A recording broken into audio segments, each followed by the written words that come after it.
pecados perdoados quando você crê verdadeiramente no Filho de Deus. Não é difícil ir para o céu quando você crê verdadeiramente, entrega a sua vida a Jesus Cristo. É pela fé somente. Não é obras para que ninguém se glorie. Ninguém é salvo por vir aqui dizimar. Ninguém é salvo por vir aqui na igreja. Ninguém é salvo por estudar. Ninguém é salvo por isso não. É pela fé somente. É pela fé. Mas a fé nos traz a uma responsabilidade. Porque esse Deus, ele quer ser íntimo de nós. E a árvore que é boa, ela tem de produzir bons frutos. Tem de produzir bons frutos. Esse Deus quer nos chamar, meus irmãos. Não é difícil enfrentar dificuldades com esse Deus do seu lado, não. Porque Ele te dá a paz que excede todo entendimento humano. A vida cristã, ela tem as suas dificuldades, mas tem muito mais bênção incomparável. Não é difícil morrer com a certeza que eu estarei na glória, não. Basta crer, basta crer. Versículo 4. Não, capítulo 4. Mas Jonas ficou muito aborrecido e com raiva. Jonas não queria nem que o povo se convertesse, e esse povo se converteu. Jonas ficou aborrecido e com raiva, e ele orou ao Senhor e disse: Ah, Senhor, não foi isso que eu disse, estando ainda na minha terra, por isso me adiantei, fugindo para Tarso, pois sabia que tu és Deus compassivo, tardio em irar-se, grande em misericórdia e que muda de ideia quanto ao mal que anunciaste. Olha esse Deus, Jonas conhecia esse Deus. Olha o Deus que nós servimos, meus irmãos.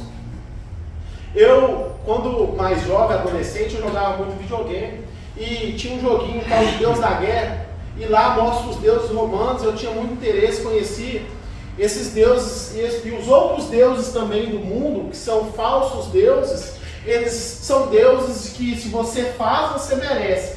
Basta você pisar no calo e você é destruído. Mas nosso Deus não. Nosso Deus é compassivo em graça, grande em misericórdia. Ele é tardio. Ele não é como nós, pau e pedra, não. Ele é tardio em graça. Ele é grande em misericórdia. E ele muda de ideia quanto mal ele tinha anunciado. Olha só. Agora, Senhor, ó Jonas, agora, Senhor, peço que me tire a vida, porque para mim é melhor morrer do que viver. Então o Senhor disse: Você acha que é razoável a sua raiva? Então Jonas saiu da cidade, assentou-se no lugar a leste da mesma e ali construiu um abrigo. Sentou-se na sombra para ver o que acontecia com a cidade. Olha o que Jonas faz. Jonas sai, ele fica irado com Deus, porque Deus não destruiu a cidade. Jonas amava mais Israel do que pessoas. Jonas amava mais Israel do que pessoas. E nós não podemos julgar Jonas, sabe por quê? Porque às vezes também nós amamos mais Israel do que pessoas. Quantas vezes Israel está em guerra lá e nós oramos aqui: Senhor, extermina aquela nação que está contra Israel.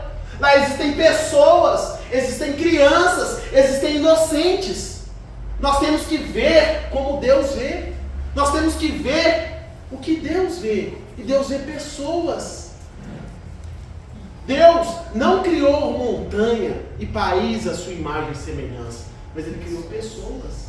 Nós devemos amar pessoas, meus irmãos. E olha o que acontece. Então o Senhor disse: Você acha razoável essa sua raiva? Então Jonas saiu da presença do Senhor, assentou-se a leste da mesma e construiu por si um abrigo.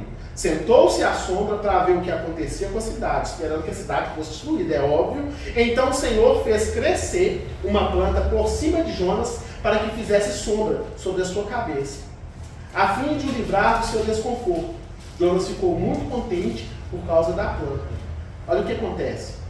Deus faz brotar do nada uma planta, crescendo de forma sobrenatural, para colocar planta, porque o abrigo de Jonas devia ser muito ruim, não dava sombra para ele não. Deus colocou uma planta que cresceu sobrenatural para dar sombra, e Jonas fica apenas contente. Sabe por quê? Porque Jonas, ele está focado no seu problema e não nas bênçãos de Deus, e não de quem Deus é. Não tem lugar no coração no coração de Jonas neste momento para Deus, porque ele foca apenas naquela circunstância. naquela circunstância. Jonas devia ficar maravilhado, porque aquilo era um milagre, algo crescendo de sobremaneira, sobrenatural, dando sombra, e ele só fica contente. Isso é um milagre, uma maravilha isso aqui. E olha só, olha como é que Deus trata o profeta Jonas. Mas no dia seguinte, ao amanhecer, Deus enviou um verme que atacou a planta e ela secou. Quando o sol nasceu, Deus fez soprar um vento muito quente e o sol bateu na cabeça de Jonas, de maneira que ele quase desmaiou. Então pediu para morrer, dizendo: para mim é melhor morrer do que viver.